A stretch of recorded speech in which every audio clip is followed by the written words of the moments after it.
영상 시작 전에 얼마 남지 않은 올해 꼭 이뤘으면 하는 소망을 댓글로 남겨주세요. 2018년 겨울 한 할머니가 새벽 예배 후 제게 다가와 말씀하셨습니다.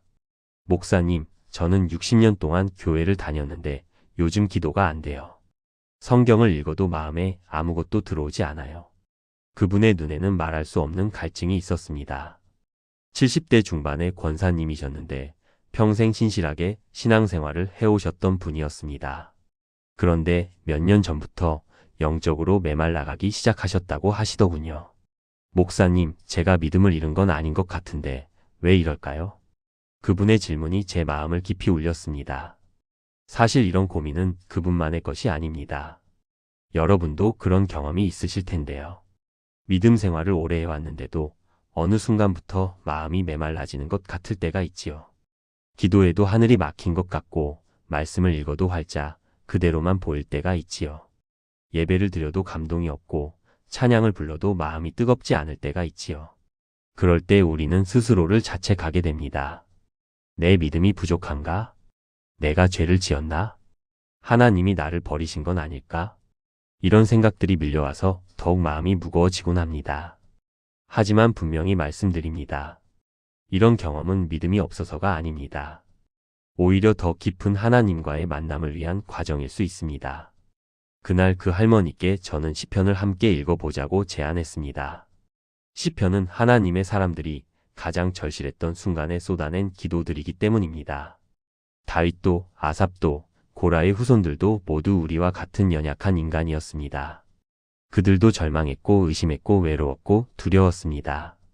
하지만 바로 그런 자리에서 하나님을 만났고 회복되었고 새 힘을 얻었습니다. 그리고 그 경험을 시편으로 남겨주었습니다. 오늘 여러분과 함께 나누고 싶은 것은 영혼을 회복시키는 시편의 핵심 7구절입니다.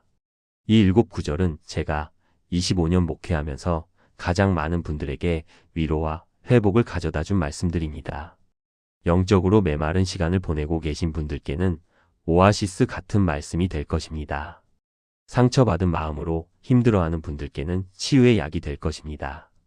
절망 속에서 소망을 잃어가는 분들께는 새로운 힘이 될 것입니다. 지금부터 함께 시편의 깊은 샘물로 들어가 보겠습니다. 첫 번째, 여호와는 나의 목자시니 내게 부족함이 없으리로다. 시편 23편 1절. 메마른 영혼이 가장 먼저 회복해야 할 것은 하나님과의 관계입니다.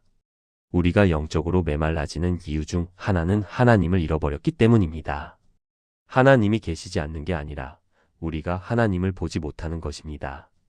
바쁜 일상 속에서, 반복되는 문제들 속에서, 끝없는 걱정들 속에서 하나님이 흐려져 버린 것입니다. 그럴 때 다윗의 고백이 우리에게 새로운 시작을 줍니다. 성경은 이렇게 선포합니다.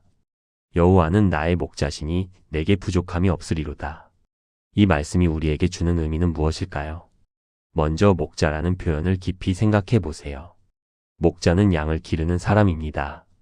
목자는 양들을 위해 좋은 풀밭을 찾아주고 맑은 물가로 인도하고 위험으로부터 보호해 줍니다. 양이 길을 잃으면 찾아 나서고 다치면 치료해주고 약하면 품에 안아줍니다. 목자에게 양은 단순한 재산이 아니라 생명입니다. 다윗은 어린 시절 실제로 양을 치며 자랐습니다. 그래서 목자의 마음을 누구보다 잘 알았습니다.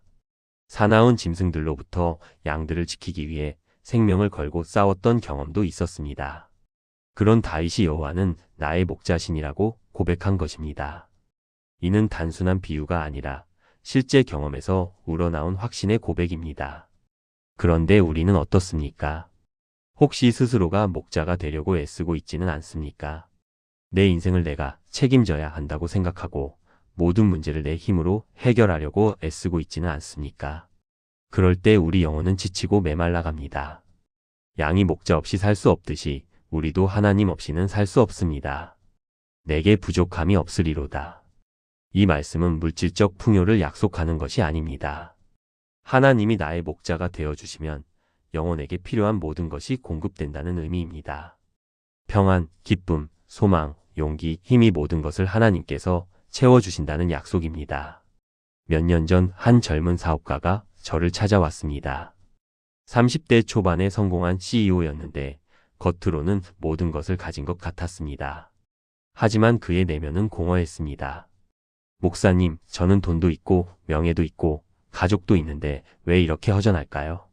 그분과 함께 시편 23편을 읽으며 나눈 대화가 생각납니다. 사장님, 지금까지 누가 사장님의 목자였습니까? 목자요? 저 자신이었죠. 제가 제 인생을 이끌어 왔으니까요. 그 결과가 어떻습니까? 피곤해요. 너무 무겁고 힘들어요. 그때 저는 말씀드렸습니다. 이제 하나님을 목자로 모셔보시지 않겠습니까? 그분은 처음엔 이해하지 못했습니다. 하나님을 목자로 모신다는 것이 무슨 의미인지 몰랐습니다. 하지만 천천히 기도하며 하나님께 인생의 주도권을 내어드리기 시작했습니다. 매일 아침 이 말씀으로 기도했습니다. 하나님, 당신이 나의 목자가 되어주세요. 오늘 하루도 당신이 인도해 주세요. 놀라운 변화가 일어났습니다. 같은 일을 해도 마음이 평안해졌습니다. 어려운 일이 생겨도 혼자가 아니라는 확신이 있었습니다. 하나님이 함께 계시다는 믿음이 모든 것을 바꾸어 놓았습니다. 여러분은 어떻습니까? 지금까지 누가 여러분의 목자였습니까?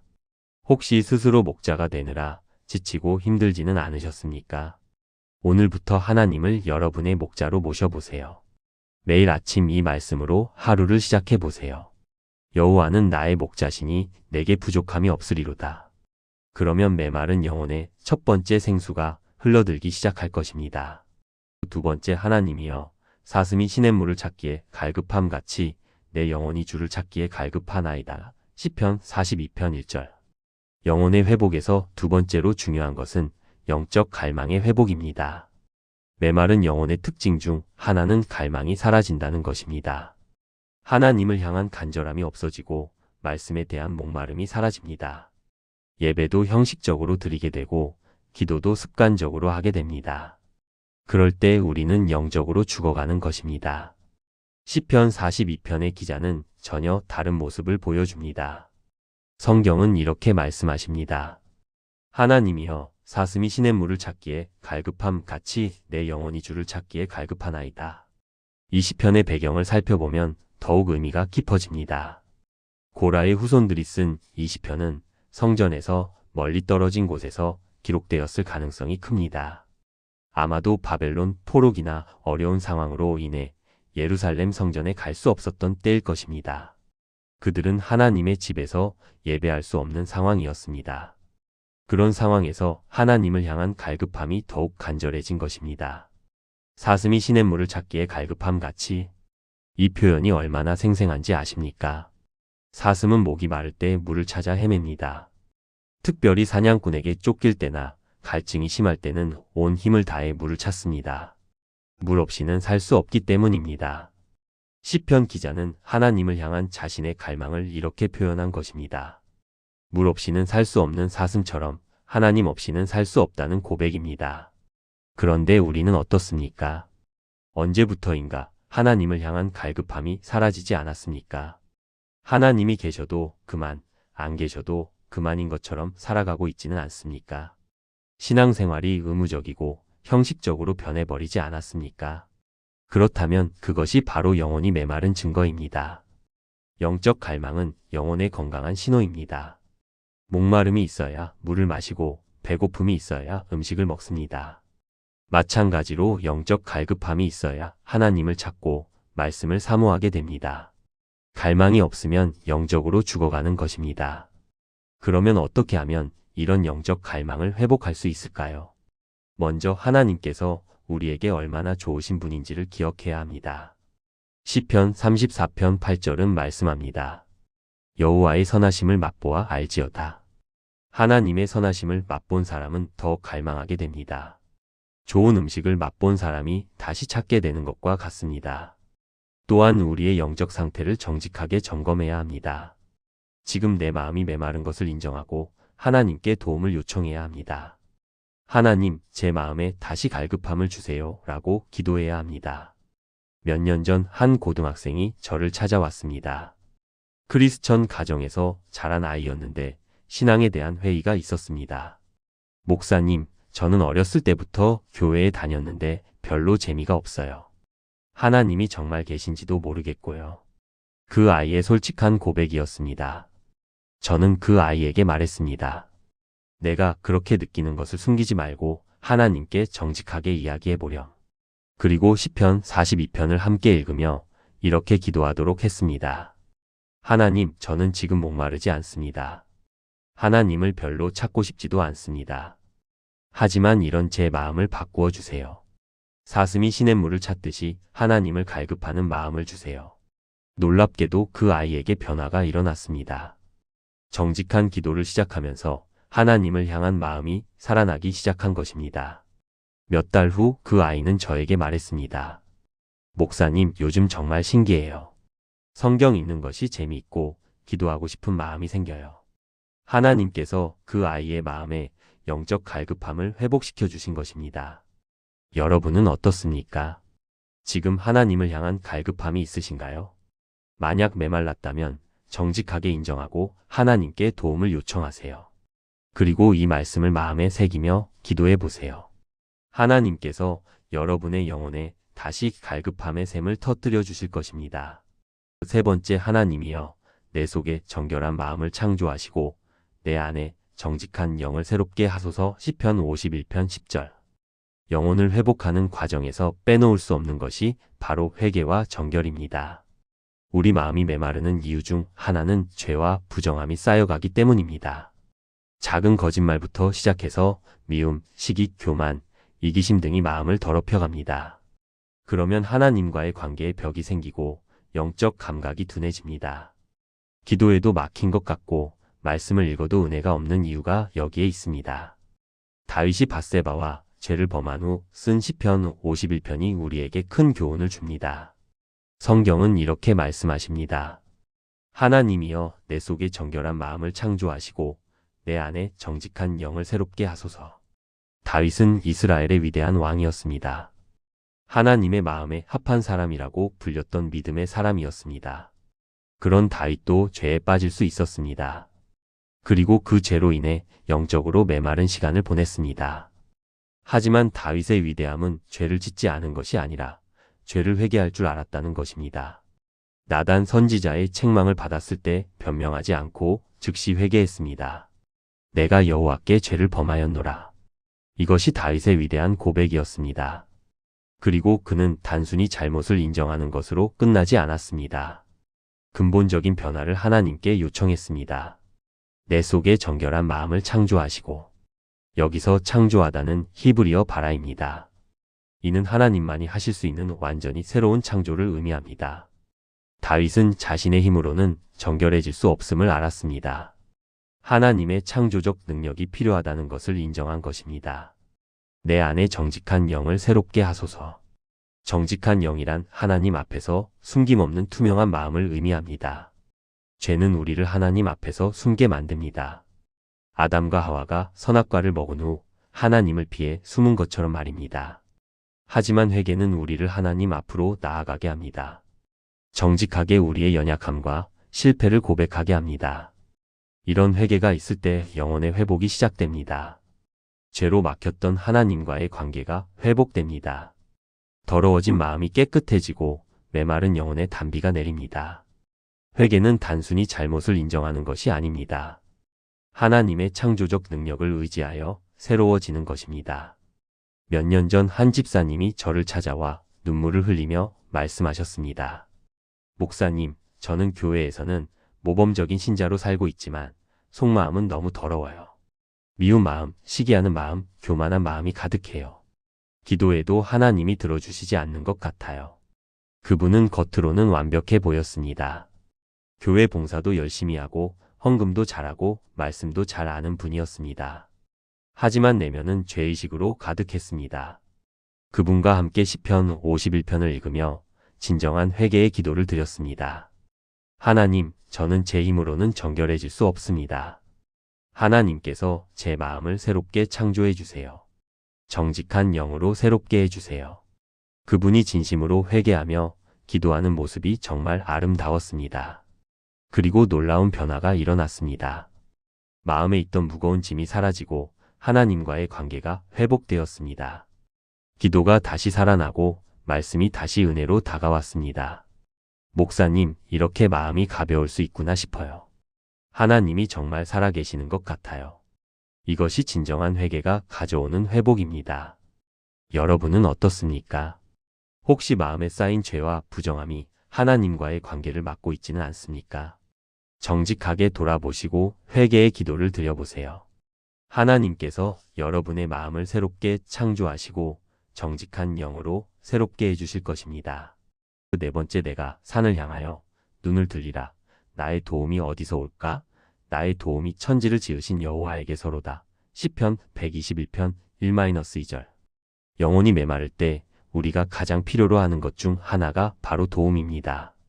혼자서는 도저히 감당할 수 없는 무게감이 있습니다. 문제는 너무 크고 내 힘은 너무 작습니다. 그럴 때 우리는 절망하거나 좌절하게 됩니다. 하지만 시편 121편은 우리가 어디서 도움을 구해야 하는지 분명히 알려줍니다. 성경은 이렇게 선포합니다. 내가 산을 향하여 눈을 들리라. 나의 도움이 어디서 올까? 나의 도움이 천지를 지으신 여호와에게서로다.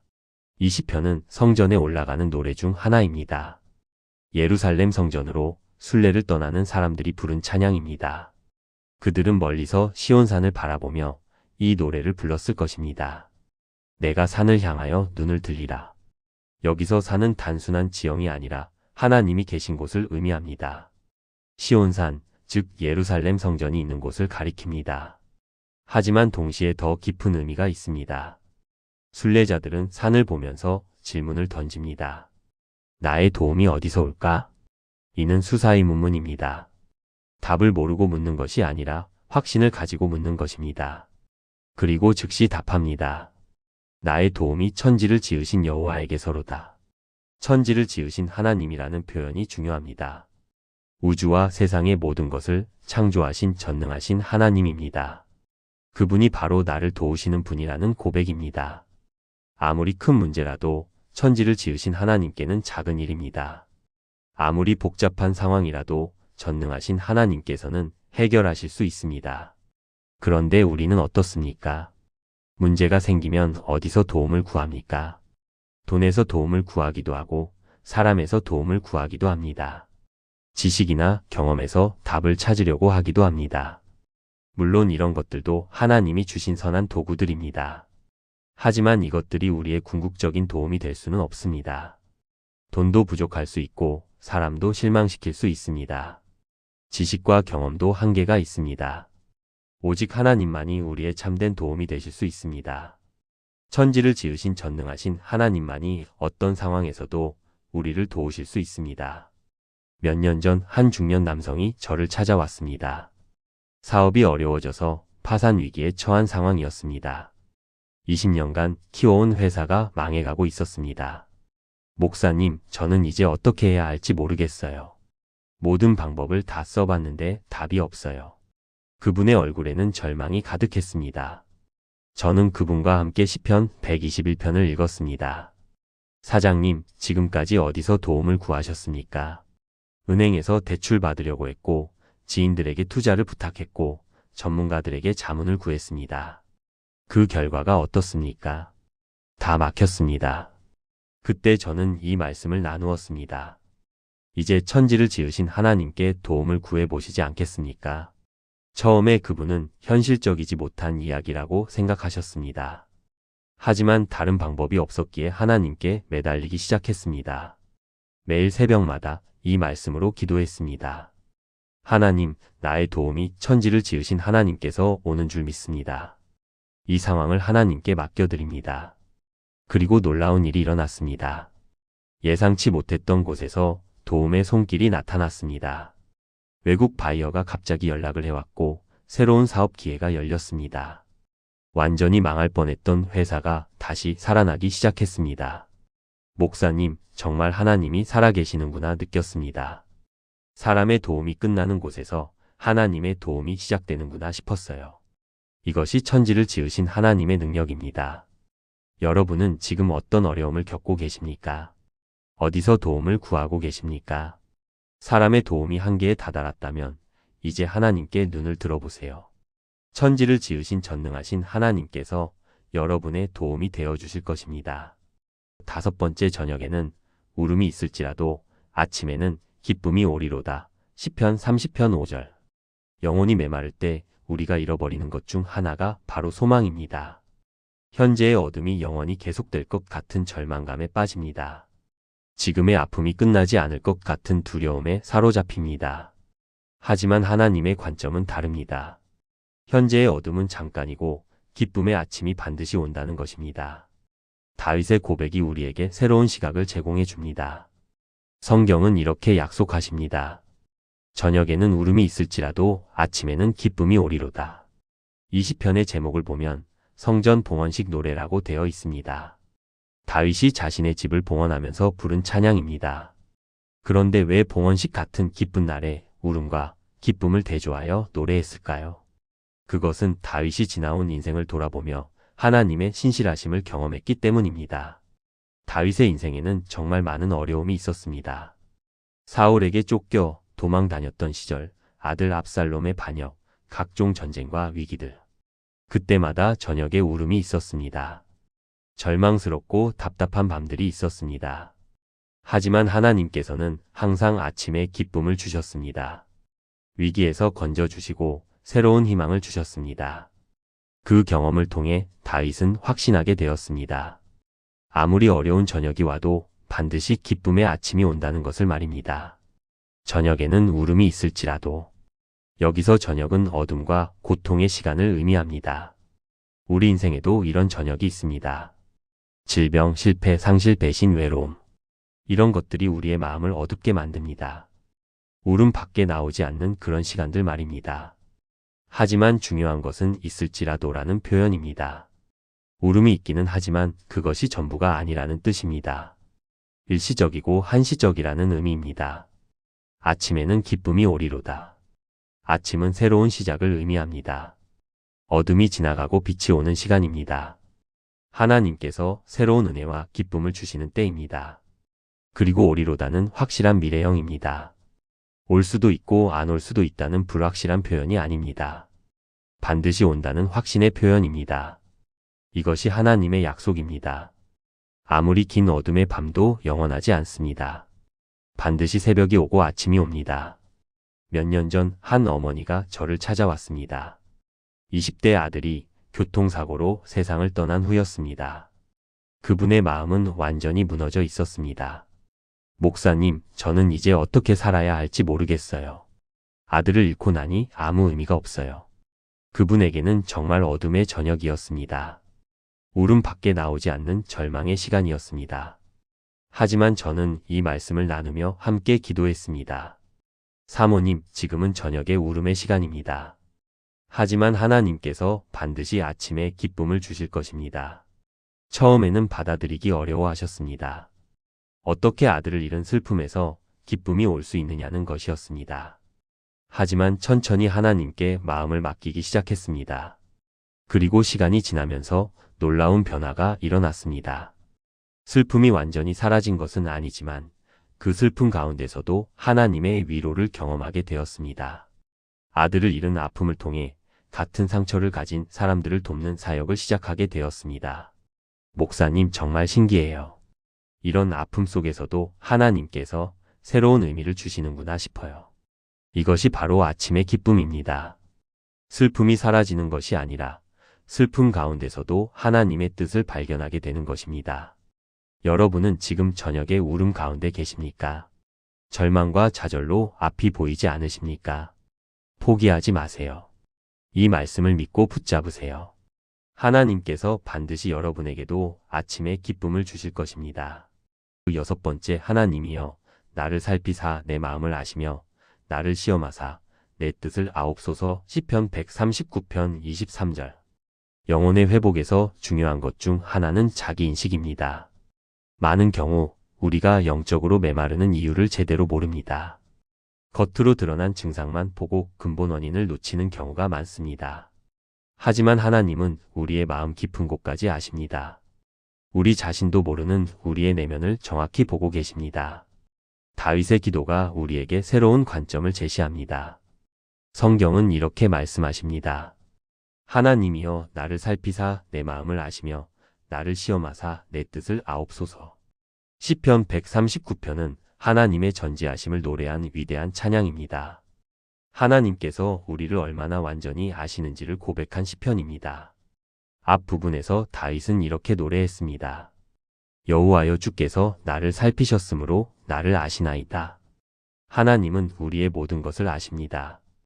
우리가 언제 앉고 언제 서는지 아시고 우리의 모든 생각을 아십니다. 우리가 가는 길과 눕는 것까지도 아십니다. 이렇게 완전히 아시는 하나님께 다윗은 특별한 기도를 드립니다. 나를 살피사 내 마음을 아시며. 여기서 살피다는 히브리어 하카르로 조사하다, 탐구하다는 의미입니다. 의사가 환자를 정밀 검사하듯이 자세히 살펴달라는 기도입니다. 우리는 스스로를 객관적으로 보기가 어렵습니다. 자신의 장점은 과대평가하고 단점은 과소평가하기 쉽습니다. 또한 무의식 중에 자신을 합리화하고 변명하기도 합니다. 하지만 하나님의 눈으로 보면 우리의 진짜 모습이 드러납니다. 나를 시험하사 내 뜻을 아옵소서. 시험한다는 것은 순금을 만들기 위해 불에 넣고 연단하는 과정을 의미합니다. 불순물을 제거하고 진짜를 가려내는 과정입니다. 우리의 진짜 동기와 의도가 무엇인지 하나님께서 밝혀달라는 기도입니다. 이런 기도가 필요한 이유는 우리 마음의 복잡함 때문입니다. 예레미야 17장 9절은 말씀합니다. 만물보다 거짓되고 심히 부패한 것은 마음이라 누가 능히 이를 알리요. 우리 자신도 우리 마음을 완전히 알기 어렵습니다. 선한 동기인 줄 알았는데 사실은 교만이었을 수 있습니다. 하나님을 위한다고 생각했는데 실제로는 자신의 유익을 구했을 수 있습니다. 그래서 하나님의 정밀 검사가 필요합니다. 하나님께서 우리 마음을 살피셔서 진짜 문제가 무엇인지 알려달라는 기도가 필요합니다. 몇 년 전 한 목사님이 저를 찾아왔습니다. 열심히 사역하는 분이었는데 최근 들어 기쁨이 사라졌다고 했습니다. 목사님, 저는 정말 열심히 사역하는데 왜 이렇게 기쁨이 없을까요? 그분과 함께 이 말씀을 나누며 기도했습니다. 하나님, 제 마음을 살피셔서 진짜 문제가 무엇인지 보여주세요. 기도하면서 하나님께서 그분의 마음을 조명해 주셨습니다. 사역을 하나님을 위해서가 아니라 사람들에게 인정받기 위해 하고 있었던 것입니다. 겉으로는 하나님의 영광을 위한다고 말했지만 실제로는 자신의 명예를 위한 것이었습니다. 그래서 사람들이 알아주지 않으면 실망하고 칭찬받지 못하면 기쁨이 없었던 것입니다. 이것을 깨닫고 진정한 회개를 했습니다. 하나님, 제가 사역하는 진짜 이유가 잘못되었습니다. 정말 하나님만을 위해 사역할 수 있도록 제 마음을 바꿔주세요. 그 후 놀라운 변화가 일어났습니다. 같은 사역을 해도 기쁨이 있었습니다. 사람들의 반응에 일희일비하지 않게 되었습니다. 하나님께서 기뻐하신다는 것만으로도 만족할 수 있게 되었습니다. 이것이 하나님의 정밀 검사가 가져오는 유익입니다. 우리 스스로는 알 수 없었던 문제를 발견하게 해주고 근본적인 치유를 받게 해줍니다. 여러분도 이런 기도를 드려보시기 바랍니다. 하나님께서 여러분의 마음을 정밀하게 살피셔서 진짜 문제가 무엇인지 보여달라고 기도하세요. 때로는 아플 수 있지만 그 과정을 통해 참된 회복이 일어날 것입니다. 7번째, 내 영혼아 여호와를 송축하며 그의 모든 은택을 잊지 말지어다. 그가 내 모든 죄악을 사하시며 내 모든 병을 고치시며. 시편 103편 2-3절. 영혼 회복의 마지막이자 가장 중요한 열쇠는 바로 감사입니다. 메마른 영혼의 특징 중 하나는 불평과 원망이 많다는 것입니다. 없는 것, 부족한 것, 아픈 것에만 집중하게 됩니다. 하지만 감사는 우리의 시각을 완전히 바꿔놓습니다. 하나님께서 이미 주신 은혜들을 발견하게 해줍니다. 다윗의 마지막 권면이 우리에게 새로운 힘을 줍니다. 성경은 이렇게 선포합니다. 내 영혼아 여호와를 송축하며 그의 모든 은택을 잊지 말지어다. 그가 내 모든 죄악을 사하시며 내 모든 병을 고치시며. 이 시편은 다윗이 자신의 영혼에게 주는 명령으로 시작됩니다. 내 영혼아 여호와를 송축하라. 다윗은 자신의 영혼과 대화하고 있습니다. 때로는 우리도 우리 자신에게 말해야 할 필요가 있습니다. 특별히 낙심하거나 절망할 때 우리 영혼을 일깨워야 합니다. 그의 모든 은택을 잊지 말지어다. 여기서 핵심은 잊지 말라는 명령입니다. 우리는 잘 잊어버리는 존재입니다. 특별히 어려운 일이 생기면 하나님의 은혜를 쉽게 잊어버립니다. 과거에 받은 도움, 응답받은 기도, 경험한 기적들을 금방 잊습니다. 그래서 의식적으로 기억하려고 노력해야 합니다. 그가 내 모든 죄악을 사하시며. 첫 번째 은택은 죄사함입니다.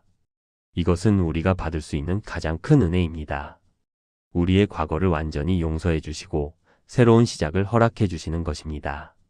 이 은혜만 생각해도 평생 감사할 이유가 충분합니다. 내 모든 병을 고치시며. 두 번째 은택은 치유입니다. 여기서 병은 육체적 질병뿐만 아니라 마음의 상처, 영적 질병도 포함합니다. 하나님은 전인격적인 치유를 주시는 분입니다. 우리가 지금 완전히 건강하지 않다고 해도 하나님은 여전히 치유하시는 분입니다. 이미 많은 것들로부터 고쳐주셨고 앞으로도 고쳐주실 것입니다. 다윗은 이어서 더 많은 은택들을 나열합니다. 생명을 구원하심, 인자와 긍휼로 관씌우심, 소원을 좋은 것으로 만족해 하심. 하지만 중요한 것은 은택의 개수가 아니라 그것들을 기억하는 마음입니다. 감사는 우리의 영혼을 변화시킵니다. 불평하는 마음을 기쁨으로 바꾸고 절망을 소망으로 바꿉니다. 하나님에 대한 원망을 찬양으로 바꿉니다. 몇 년 전 한 청년이 저를 찾아왔습니다. 취업이 안 되어서 우울증에 빠진 상태였습니다. 목사님, 저는 왜 이렇게 운이 없을까요? 다른 친구들은 다 취업하는데 저만 안 되네요. 온통 불평과 원망뿐이었습니다. 그 청년과 함께 이 말씀을 나누며 감사 연습을 했습니다. 지금까지 하나님이 주신 은혜들을 한번 적어보자. 처음에는 별로 없는데요 라고 했습니다. 하지만 천천히 생각해보니 정말 많은 것들이 있었습니다. 건강한 몸, 사랑하는 가족, 좋은 교육을 받을 수 있었던 것, 신앙을 갖게 된 것. 적다 보니 한 장 종이가 가득 찼습니다. 와, 이렇게 많은 걸 주셨네요. 제가 너무 불평만 했구나 싶어요. 그날부터 그 청년은 매일 감사 일기를 쓰기 시작했습니다. 아무리 작은 것이라도 감사할 거리를 찾아서 기록했습니다. 놀라운 변화가 일어났습니다. 우울했던 마음이 밝아졌고 절망이 소망으로 바뀌었습니다. 그리고 몇 달 후 좋은 직장을 얻게 되었습니다. 목사님, 감사가 이렇게 큰 힘이 있는 줄 몰랐어요. 마음이 완전히 바뀌었어요. 이것이 감사의 능력입니다. 상황을 바꾸는 것이 아니라 우리의 시각을 바꾸는 것입니다. 그리고 그렇게 바뀐 시각이 우리의 삶을 완전히 변화시키는 것입니다. 여러분은 요즘 무엇에 감사하고 계십니까? 혹시 불평과 원망만 하고 있지는 않습니까? 오늘부터 하나님의 은택들을 의식적으로 기억해 보세요. 이미 받은 은혜들을 하나씩 세어보세요. 그러면 메마른 영혼에 감사의 샘물이 흘러들기 시작할 것입니다. 지금까지 영혼을 회복시키는 시편의 핵심 7구절을 함께 나누었습니다. 첫째, 여호와는 나의 목자시니로 시작하여 하나님과의 관계를 회복하고, 둘째, 사슴이 시냇물을 찾듯이 영적 갈망을 되찾고, 셋째, 정결한 마음을 창조하사 회개를 통한 정결함을 구하고, 넷째, 나의 도움이 여호와에게서 참된 도움의 근원을 발견하고, 다섯째, 저녁에는 울음이라도 아침에는 기쁨이 소망을 회복하고, 여섯째, 나를 살피사 내 마음을 아시며 하나님의 정밀 검사를 받고, 일곱째, 그의 모든 은택을 잊지 말라 감사로 마무리했습니다. 이 7구절은 단순한 위로의 말씀이 아닙니다. 영혼을 실제로 회복시키는 능력이 있는 하나님의 살아있는 말씀입니다. 다윗이 절망의 동굴에서 죄의식에 짓눌렸을 때, 원수들에게 쫓길 때 경험한 하나님의 능력이 그대로 담겨 있습니다. 여러분 중에 지금 영적으로 메마른 시간을 보내고 계신 분이 있으시다면 이 말씀들을 단순히 읽고 끝내지 마시기 바랍니다. 매일 한 구절씩 묵상하고 기도하며 실천해 보세요. 하나님께서 이 말씀들을 통해 여러분의 영혼에 새 생명을 불어넣어 주실 것입니다. 메마른 땅에 단비가 내리듯이 말라버린 우물에서 샘물이 솟아나듯이 여러분의 영혼에도 회복의 역사가 일어날 것을 확신합니다. 이 말씀이 마음에 닿았다면 좋아요를 눌러주시고 아래 댓글의 7구절 중 가장 필요한 말씀이 어느 것인지 나눠주세요. 또한 주변에 영적으로 힘들어하는 분들이 계시다면 이 영상을 함께 나눠주시기 바랍니다. 하나님의 말씀이 더 많은 분들의 영혼을 회복시키는 도구로 사용되기를 기도합니다. 여러분 모두에게 시편의 풍성한 위로와 회복이 임하시기를 주님의 이름으로 축복합니다. 2018년 겨울 한 할머니가 새벽 예배 후 제게 다가와 말씀하셨습니다. 목사님, 저는 60년 동안 교회를 다녔는데 요즘 기도가 안 돼요. 성경을 읽어도 마음에 아무것도 들어오지 않아요. 그분의 눈에는 말할 수 없는 갈증이 있었습니다. 70대 중반의 권사님이셨는데 평생 신실하게 신앙생활을 해오셨던 분이었습니다. 그런데 몇 년 전부터 영적으로 메말라가기 시작하셨다고 하시더군요. 목사님, 제가 믿음을 잃은 건 아닌 것 같은데 왜 이럴까요? 그분의 질문이 제 마음을 깊이 울렸습니다. 사실 이런 고민은 그분만의 것이 아닙니다. 여러분도 그런 경험이 있으실 텐데요. 믿음 생활을 오래 해왔는데도 어느 순간부터 마음이 메말라지는 것 같을 때가 있지요. 기도해도 하늘이 막힌 것 같고 말씀을 읽어도 활짝 그대로만 보일 때가 있지요. 예배를 드려도 감동이 없고 찬양을 불러도 마음이 뜨겁지 않을 때가 있지요. 그럴 때 우리는 스스로를 자책하게 됩니다. 내 믿음이 부족한가? 내가 죄를 지었나? 하나님이 나를 버리신 건 아닐까? 이런 생각들이 밀려와서 더욱 마음이 무거워지곤 합니다. 하지만 분명히 말씀드립니다. 이런 경험은 믿음이 없어서가 아닙니다. 오히려 더 깊은 하나님과의 만남을 위한 과정일 수 있습니다. 그날 그 할머니께 저는 시편을 함께 읽어보자고 제안했습니다. 시편은 하나님의 사람들이 가장 절실했던 순간에 쏟아낸 기도들이기 때문입니다. 다윗도 아삽도 고라의 후손들도 모두 우리와 같은 연약한 인간이었습니다. 그들도 절망했고 의심했고 외로웠고 두려웠습니다. 하지만 바로 그런 자리에서 하나님을 만났고 회복되었고 새 힘을 얻었습니다. 그리고 그 경험을 시편으로 남겨주었습니다. 오늘 여러분과 함께 나누고 싶은 것은 영혼을 회복시키는 시편의 핵심 7구절입니다. 이 7구절은 제가 25년 목회하면서 가장 많은 분들에게 위로와 회복을 가져다 준 말씀들입니다. 영적으로 메마른 시간을 보내고 계신 분들께는 오아시스 같은 말씀이 될 것입니다. 상처받은 마음으로 힘들어하는 분들께는 치유의 약이 될 것입니다. 절망 속에서 소망을 잃어가는 분들께는 새로운 힘이 될 것입니다. 지금부터 함께 시편의 깊은 샘물로 들어가 보겠습니다. 첫 번째 여호와는 나의 목자시니 내게 부족함이 없으리로다. 시편 23편 1절. 메마른 영혼이 가장 먼저 회복해야 할 것은 하나님과의 관계입니다. 우리가 영적으로 메말라지는 이유 중 하나는 하나님을 잃어버렸기 때문입니다. 하나님이 계시지 않는 게 아니라 우리가 하나님을 보지 못하는 것입니다. 바쁜 일상 속에서, 반복되는 문제들 속에서, 끝없는 걱정들 속에서 하나님이 흐려져 버린 것입니다. 그럴 때 다윗의 고백이 우리에게 새로운 시작을 줍니다. 성경은 이렇게 선포합니다. 여호와는 나의 목자시니 내게 부족함이 없으리로다. 이 말씀이 우리에게 주는 의미는 무엇일까요? 먼저 목자라는 표현을 깊이 생각해 보세요. 목자는 양을 기르는 사람입니다. 목자는 양들을 위해 좋은 풀밭을 찾아주고 맑은 물가로 인도하고 위험으로부터 보호해 줍니다. 양이 길을 잃으면 찾아 나서고 다치면 치료해주고 약하면 품에 안아줍니다. 목자에게 양은 단순한 재산이 아니라 생명입니다. 다윗은 어린 시절 실제로 양을 치며 자랐습니다. 그래서 목자의 마음을 누구보다 잘 알았습니다. 사나운 짐승들로부터 양들을 지키기 위해 생명을 걸고 싸웠던 경험도 있었습니다. 그런 다윗이 여호와는 나의 목자신이라고 고백한 것입니다. 이는 단순한 비유가 아니라 실제 경험에서 우러나온 확신의 고백입니다. 그런데 우리는 어떻습니까? 혹시 스스로가 목자가 되려고 애쓰고 있지는 않습니까? 내 인생을 내가 책임져야 한다고 생각하고 모든 문제를 내 힘으로 해결하려고 애쓰고 있지는 않습니까? 그럴 때 우리 영혼은 지치고 메말라갑니다. 양이 목자 없이 살 수 없듯이 우리도 하나님 없이는 살 수 없습니다. 내게 부족함이 없으리로다. 이 말씀은 물질적 풍요를 약속하는 것이 아닙니다. 하나님이 나의 목자가 되어주시면 영혼에게 필요한 모든 것이 공급된다는 의미입니다. 평안, 기쁨, 소망, 용기, 힘이 모든 것을 하나님께서 채워주신다는 약속입니다. 몇 년 전 한 젊은 사업가가 저를 찾아왔습니다. 30대 초반에 성공한 CEO였는데 겉으로는 모든 것을 가진 것 같았습니다.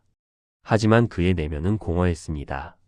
목사님, 저는 돈도 있고 명예도 있고 가족도 있는데 왜 이렇게 허전할까요? 그분과 함께 시편 23편을 읽으며 나눈 대화가 생각납니다. 사장님, 지금까지 누가 사장님의 목자였습니까? 목자요? 저 자신이었죠. 제가 제 인생을 이끌어 왔으니까요. 그 결과가 어떻습니까? 피곤해요. 너무 무겁고 힘들어요. 그때 저는 말씀드렸습니다. 이제 하나님을 목자로 모셔보시지 않겠습니까? 그분은 처음엔 이해하지 못했습니다. 하나님을 목자로 모신다는 것이 무슨 의미인지 몰랐습니다. 하지만 천천히 기도하며 하나님께 인생의 주도권을 내어드리기 시작했습니다. 매일 아침 이 말씀으로 기도했습니다. 하나님, 당신이 나의 목자가 되어주세요. 오늘 하루도 당신이 인도해 주세요. 놀라운 변화가 일어났습니다. 같은 일을 해도 마음이 평안해졌습니다. 어려운 일이 생겨도 혼자가 아니라는 확신이 있었습니다. 하나님이 함께 계시다는 믿음이 모든 것을 바꾸어 놓았습니다. 여러분은 어떻습니까? 지금까지 누가 여러분의 목자였습니까? 혹시 스스로 목자가 되느라 지치고 힘들지는 않으셨습니까? 오늘부터 하나님을 여러분의 목자로 모셔보세요. 매일 아침 이 말씀으로 하루를 시작해 보세요. 여호와는 나의 목자시니 내게 부족함이 없으리로다. 그러면 메마른 영혼의 첫 번째 생수가 흘러들기 시작할 것입니다. 두 번째, 하나님이여, 사슴이 시냇물을 찾기에 갈급함 같이 내 영혼이 주를 찾기에 갈급하나이다. 시편 42편 1절. 영혼의 회복에서 두 번째로 중요한 것은 영적 갈망의 회복입니다. 메마른 영혼의 특징 중 하나는 갈망이 사라진다는 것입니다. 하나님을 향한 간절함이 없어지고 말씀에 대한 목마름이 사라집니다. 예배도 형식적으로 드리게 되고 기도도 습관적으로 하게 됩니다. 그럴 때 우리는 영적으로 죽어가는 것입니다. 시편 42편의 기자는 전혀 다른 모습을 보여줍니다. 성경은 이렇게 말씀하십니다. 하나님이여, 사슴이 시냇물을 찾기에 갈급함 같이 내 영혼이 주를 찾기에 갈급하나이다. 이 시편의 배경을 살펴보면 더욱 의미가 깊어집니다. 고라의 후손들이 쓴 이 시편은 성전에서 멀리 떨어진 곳에서 기록되었을 가능성이 큽니다. 아마도 바벨론 포로기나 어려운 상황으로 인해 예루살렘 성전에 갈 수 없었던 때일 것입니다. 그들은 하나님의 집에서 예배할 수 없는 상황이었습니다. 그런 상황에서 하나님을 향한 갈급함이 더욱 간절해진 것입니다. 사슴이 시냇물을 찾기에 갈급함 같이, 이 표현이 얼마나 생생한지 아십니까? 사슴은 목이 마를 때 물을 찾아 헤맵니다. 특별히 사냥꾼에게 쫓길 때나 갈증이 심할 때는 온 힘을 다해 물을 찾습니다. 물 없이는 살 수 없기 때문입니다. 시편 기자는 하나님을 향한 자신의 갈망을 이렇게 표현한 것입니다. 물 없이는 살 수 없는 사슴처럼 하나님 없이는 살 수 없다는 고백입니다. 그런데 우리는 어떻습니까? 언제부터인가 하나님을 향한 갈급함이 사라지지 않았습니까? 하나님이 계셔도 그만, 안 계셔도 그만인 것처럼 살아가고 있지는 않습니까? 신앙생활이 의무적이고 형식적으로 변해버리지 않았습니까? 그렇다면 그것이 바로 영혼이 메마른 증거입니다. 영적 갈망은 영혼의 건강한 신호입니다. 목마름이 있어야 물을 마시고 배고픔이 있어야 음식을 먹습니다. 마찬가지로 영적 갈급함이 있어야 하나님을 찾고 말씀을 사모하게 됩니다. 갈망이 없으면 영적으로 죽어가는 것입니다. 그러면 어떻게 하면 이런 영적 갈망을 회복할 수 있을까요? 먼저 하나님께서 우리에게 얼마나 좋으신 분인지를 기억해야 합니다. 시편 34편 8절은 말씀합니다. 여호와의 선하심을 맛보아 알지어다. 하나님의 선하심을 맛본 사람은 더 갈망하게 됩니다. 좋은 음식을 맛본 사람이 다시 찾게 되는 것과 같습니다. 또한 우리의 영적 상태를 정직하게 점검해야 합니다. 지금 내 마음이 메마른 것을 인정하고 하나님께 도움을 요청해야 합니다. 하나님, 제 마음에 다시 갈급함을 주세요 라고 기도해야 합니다. 몇 년 전 한 고등학생이 저를 찾아왔습니다. 크리스천 가정에서 자란 아이였는데 신앙에 대한 회의가 있었습니다. 목사님, 저는 어렸을 때부터 교회에 다녔는데 별로 재미가 없어요. 하나님이 정말 계신지도 모르겠고요. 그 아이의 솔직한 고백이었습니다. 저는 그 아이에게 말했습니다. 내가 그렇게 느끼는 것을 숨기지 말고 하나님께 정직하게 이야기해보렴. 그리고 시편 42편을 함께 읽으며 이렇게 기도하도록 했습니다. 하나님, 저는 지금 목마르지 않습니다. 하나님을 별로 찾고 싶지도 않습니다. 하지만 이런 제 마음을 바꾸어 주세요. 사슴이 시냇물을 찾듯이 하나님을 갈급하는 마음을 주세요. 놀랍게도 그 아이에게 변화가 일어났습니다. 정직한 기도를 시작하면서 하나님을 향한 마음이 살아나기 시작한 것입니다. 몇 달 후 그 아이는 저에게 말했습니다. 목사님, 요즘 정말 신기해요. 성경 읽는 것이 재미있고 기도하고 싶은 마음이 생겨요. 하나님께서 그 아이의 마음에 영적 갈급함을 회복시켜 주신 것입니다. 여러분은 어떻습니까? 지금 하나님을 향한 갈급함이 있으신가요? 만약 메말랐다면 정직하게 인정하고 하나님께 도움을 요청하세요. 그리고 이 말씀을 마음에 새기며 기도해 보세요. 하나님께서 여러분의 영혼에 다시 갈급함의 샘을 터뜨려 주실 것입니다. 세 번째, 하나님이여 내 속에 정결한 마음을 창조하시고 내 안에 정직한 영을 새롭게 하소서. 시편 51편 10절. 영혼을 회복하는 과정에서 빼놓을 수 없는 것이 바로 회개와 정결입니다. 우리 마음이 메마르는 이유 중 하나는 죄와 부정함이 쌓여가기 때문입니다. 작은 거짓말부터 시작해서 미움, 시기, 교만, 이기심 등이 마음을 더럽혀갑니다. 그러면 하나님과의 관계에 벽이 생기고 영적 감각이 둔해집니다. 기도에도 막힌 것 같고 말씀을 읽어도 은혜가 없는 이유가 여기에 있습니다. 다윗이 밧세바와 죄를 범한 후 쓴 시편 51편이 우리에게 큰 교훈을 줍니다. 성경은 이렇게 말씀하십니다. 하나님이여 내 속에 정결한 마음을 창조하시고 내 안에 정직한 영을 새롭게 하소서. 다윗은 이스라엘의 위대한 왕이었습니다. 하나님의 마음에 합한 사람이라고 불렸던 믿음의 사람이었습니다. 그런 다윗도 죄에 빠질 수 있었습니다. 그리고 그 죄로 인해 영적으로 메마른 시간을 보냈습니다. 하지만 다윗의 위대함은 죄를 짓지 않은 것이 아니라 죄를 회개할 줄 알았다는 것입니다. 나단 선지자의 책망을 받았을 때 변명하지 않고 즉시 회개했습니다.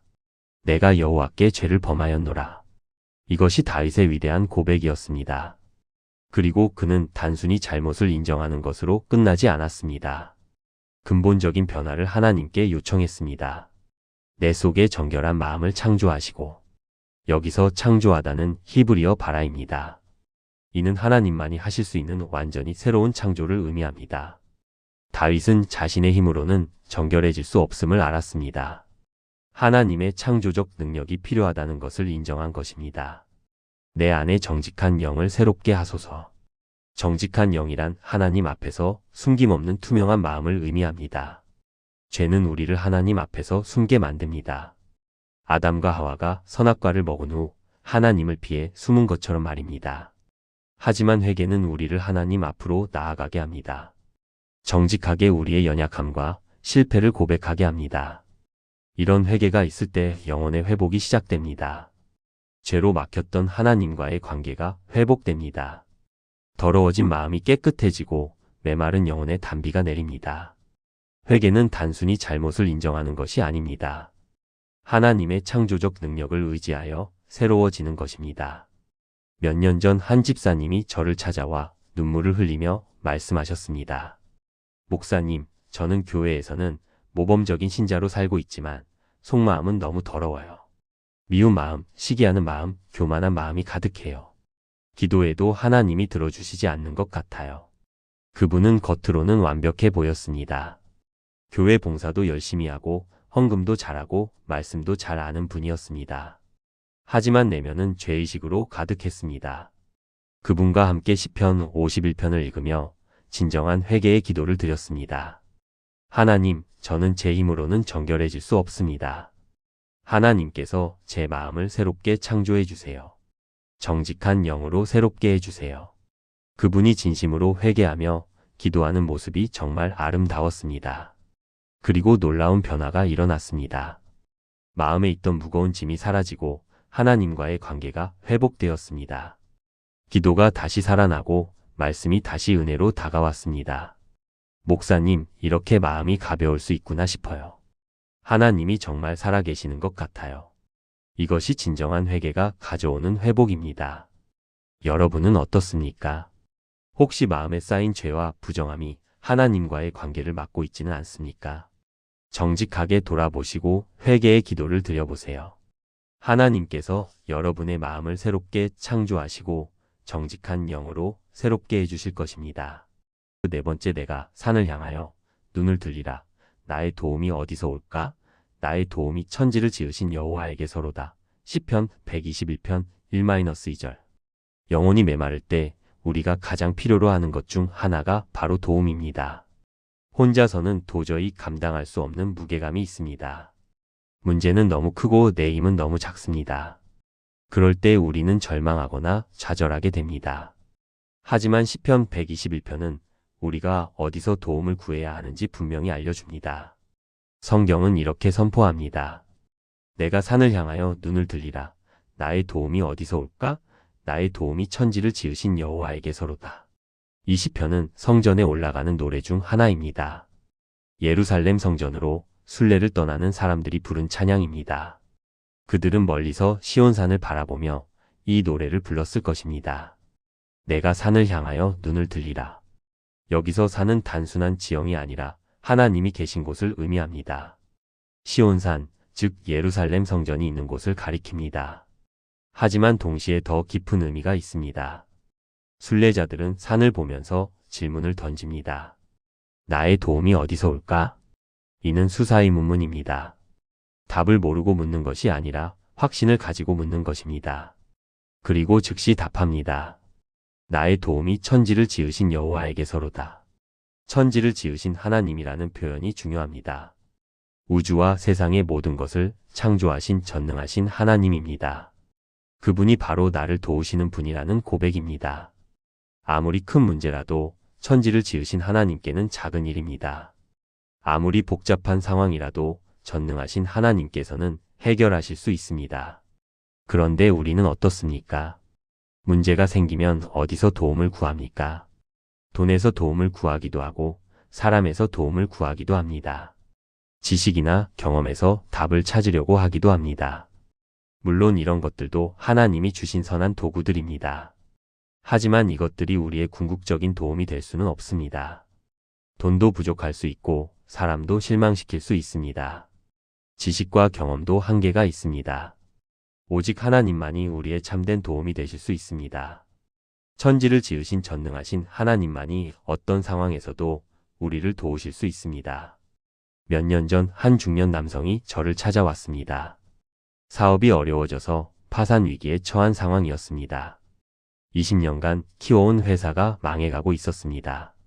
목사님, 저는 이제 어떻게 해야 할지 모르겠어요. 모든 방법을 다 써봤는데 답이 없어요. 그분의 얼굴에는 절망이 가득했습니다. 저는 그분과 함께 시편 121편을 읽었습니다. 사장님, 지금까지 어디서 도움을 구하셨습니까? 은행에서 대출 받으려고 했고, 지인들에게 투자를 부탁했고, 전문가들에게 자문을 구했습니다. 그 결과가 어떻습니까? 다 막혔습니다. 그때 저는 이 말씀을 나누었습니다. 이제 천지를 지으신 하나님께 도움을 구해보시지 않겠습니까? 처음에 그분은 현실적이지 못한 이야기라고 생각하셨습니다. 하지만 다른 방법이 없었기에 하나님께 매달리기 시작했습니다.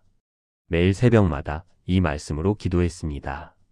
하나님, 나의 도움이 천지를 지으신 하나님께서 오는 줄 믿습니다. 이 상황을 하나님께 맡겨드립니다. 그리고 놀라운 일이 일어났습니다. 예상치 못했던 곳에서 도움의 손길이 나타났습니다. 외국 바이어가 갑자기 연락을 해왔고 새로운 사업 기회가 열렸습니다. 완전히 망할 뻔했던 회사가 다시 살아나기 시작했습니다. 목사님, 정말 하나님이 살아계시는구나 느꼈습니다. 사람의 도움이 끝나는 곳에서 하나님의 도움이 시작되는구나 싶었어요. 이것이 천지를 지으신 하나님의 능력입니다. 여러분은 지금 어떤 어려움을 겪고 계십니까? 어디서 도움을 구하고 계십니까? 사람의 도움이 한계에 다다랐다면 이제 하나님께 눈을 들어보세요. 천지를 지으신 전능하신 하나님께서 여러분의 도움이 되어 주실 것입니다. 다섯 번째, 저녁에는 울음이 있을지라도 아침에는 기쁨이 오리로다. 시편 30편 5절. 영혼이 메마를 때 우리가 잃어버리는 것 중 하나가 바로 소망입니다. 현재의 어둠이 영원히 계속될 것 같은 절망감에 빠집니다. 지금의 아픔이 끝나지 않을 것 같은 두려움에 사로잡힙니다. 하지만 하나님의 관점은 다릅니다. 현재의 어둠은 잠깐이고 기쁨의 아침이 반드시 온다는 것입니다. 다윗의 고백이 우리에게 새로운 시각을 제공해 줍니다. 성경은 이렇게 약속하십니다. 저녁에는 울음이 있을지라도 아침에는 기쁨이 오리로다. 이 시편의 제목을 보면 성전 봉헌식 노래라고 되어 있습니다. 다윗이 자신의 집을 봉헌하면서 부른 찬양입니다.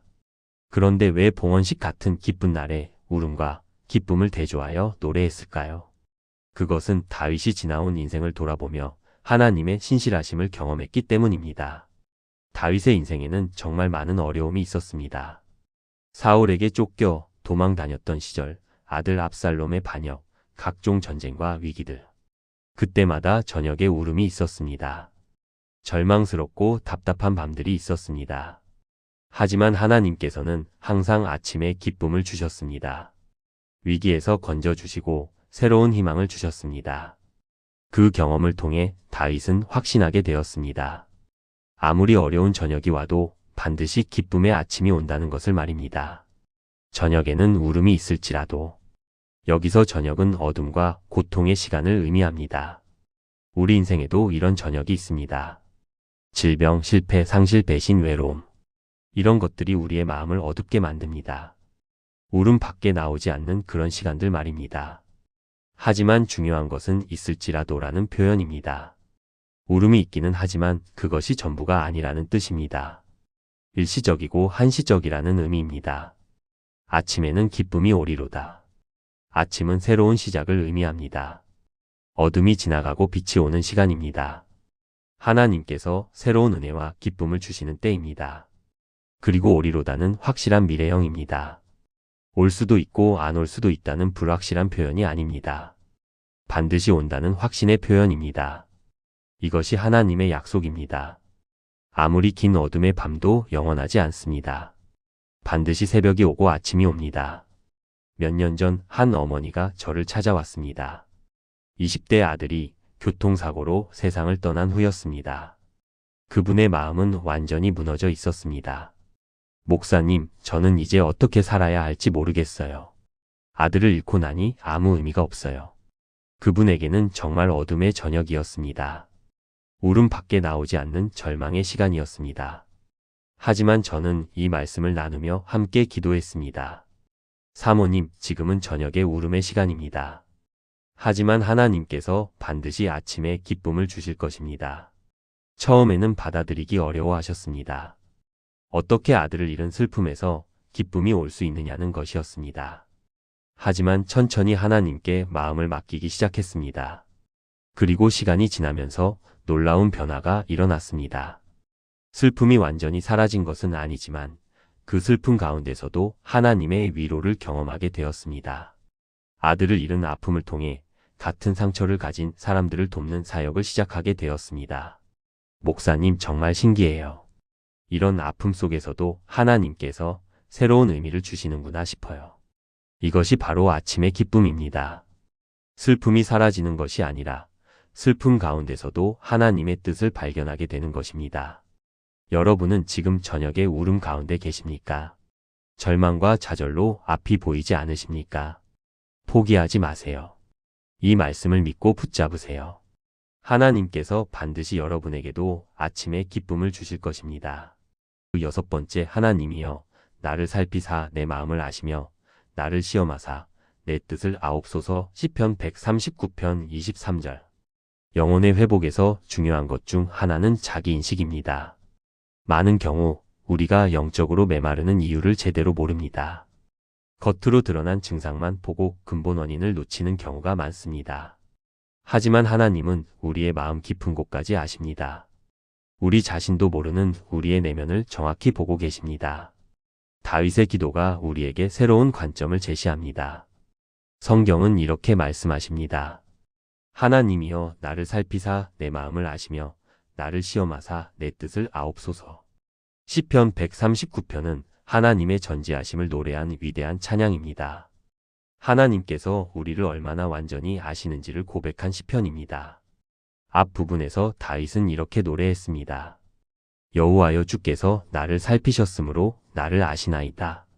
하나님은 우리의 모든 것을 아십니다. 우리가 언제 앉고 언제 서는지 아시고 우리의 모든 생각을 아십니다. 우리가 가는 길과 눕는 것까지도 아십니다. 이렇게 완전히 아시는 하나님께 다윗은 특별한 기도를 드립니다. 나를 살피사 내 마음을 아시며. 여기서 살피다는 히브리어 하카르로 조사하다, 탐구하다는 의미입니다. 의사가 환자를 정밀 검사하듯이 자세히 살펴달라는 기도입니다. 우리는 스스로를 객관적으로 보기가 어렵습니다. 자신의 장점은 과대평가하고 단점은 과소평가하기 쉽습니다. 또한 무의식 중에 자신을 합리화하고 변명하기도 합니다. 하지만 하나님의 눈으로 보면 우리의 진짜 모습이 드러납니다. 나를 시험하사 내 뜻을 아옵소서. 시험한다는 것은 순금을 만들기 위해 불에 넣고 연단하는 과정을 의미합니다. 불순물을 제거하고 진짜를 가려내는 과정입니다. 우리의 진짜 동기와 의도가 무엇인지 하나님께서 밝혀달라는 기도입니다. 이런 기도가 필요한 이유는 우리 마음의 복잡함 때문입니다. 예레미야 17장 9절은 말씀합니다. 만물보다 거짓되고 심히 부패한 것은 마음이라 누가 능히 이를 알리요. 우리 자신도 우리 마음을 완전히 알기 어렵습니다. 선한 동기인 줄 알았는데 사실은 교만이었을 수 있습니다. 하나님을 위한다고 생각했는데 실제로는 자신의 유익을 구했을 수 있습니다. 그래서 하나님의 정밀 검사가 필요합니다. 하나님께서 우리 마음을 살피셔서 진짜 문제가 무엇인지 알려달라는 기도가 필요합니다. 몇 년 전 한 목사님이 저를 찾아왔습니다. 열심히 사역하는 분이었는데 최근 들어 기쁨이 사라졌다고 했습니다. 목사님, 저는 정말 열심히 사역하는데 왜 이렇게 기쁨이 없을까요? 그분과 함께 이 말씀을 나누며 기도했습니다. 하나님, 제 마음을 살피셔서 진짜 문제가 무엇인지 보여주세요. 기도하면서 하나님께서 그분의 마음을 조명해 주셨습니다. 사역을 하나님을 위해서가 아니라 사람들에게 인정받기 위해 하고 있었던 것입니다. 겉으로는 하나님의 영광을 위한다고 말했지만 실제로는 자신의 명예를 위한 것이었습니다. 그래서 사람들이 알아주지 않으면 실망하고 칭찬받지 못하면 기쁨이 없었던 것입니다. 이것을 깨닫고 진정한 회개를 했습니다. 하나님, 제가 사역하는 진짜 이유가 잘못되었습니다. 정말 하나님만을 위해 사역할 수 있도록 제 마음을 바꿔주세요. 그 후 놀라운 변화가 일어났습니다. 같은 사역을 해도 기쁨이 있었습니다. 사람들의 반응에 일희일비하지 않게 되었습니다. 하나님께서 기뻐하신다는 것만으로도 만족할 수 있게 되었습니다. 이것이 하나님의 정밀 검사가 가져오는 유익입니다. 우리 스스로는 알 수 없었던 문제를 발견하게 해주고 근본적인 치유를 받게 해줍니다. 여러분도 이런 기도를 드려보시기 바랍니다. 하나님께서 여러분의 마음을 정밀하게 살피셔서 진짜 문제가 무엇인지 보여달라고 기도하세요. 때로는 아플 수 있지만 그 과정을 통해 참된 회복이 일어날 것입니다. 7번째, 내 영혼아 여호와를 송축하며 그의 모든 은택을 잊지 말지어다. 그가 내 모든 죄악을 사하시며 내 모든 병을 고치시며. 시편 103편 2-3절. 영혼 회복의 마지막이자 가장 중요한 열쇠는 바로 감사입니다. 메마른 영혼의 특징 중 하나는 불평과 원망이 많다는 것입니다. 없는 것, 부족한 것, 아픈 것에만 집중하게 됩니다. 하지만 감사는 우리의 시각을 완전히 바꿔놓습니다. 하나님께서 이미 주신 은혜들을 발견하게 해줍니다. 다윗의 마지막 권면이 우리에게 새로운 힘을 줍니다. 성경은 이렇게 선포합니다. 내 영혼아 여호와를 송축하며 그의 모든 은택을 잊지 말지어다. 그가 내 모든 죄악을 사하시며 내 모든 병을 고치시며. 이 시편은 다윗이 자신의 영혼에게 주는 명령으로 시작됩니다. 내 영혼아 여호와를 송축하라.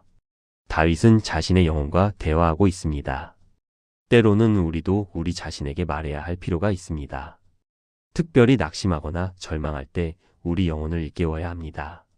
그의 모든 은택을 잊지 말지어다. 여기서 핵심은 잊지 말라는 명령입니다. 우리는 잘 잊어버리는 존재입니다. 특별히 어려운 일이 생기면 하나님의 은혜를 쉽게 잊어버립니다. 과거에 받은 도움, 응답받은 기도, 경험한 기적들을 금방 잊습니다. 그래서 의식적으로 기억하려고 노력해야 합니다.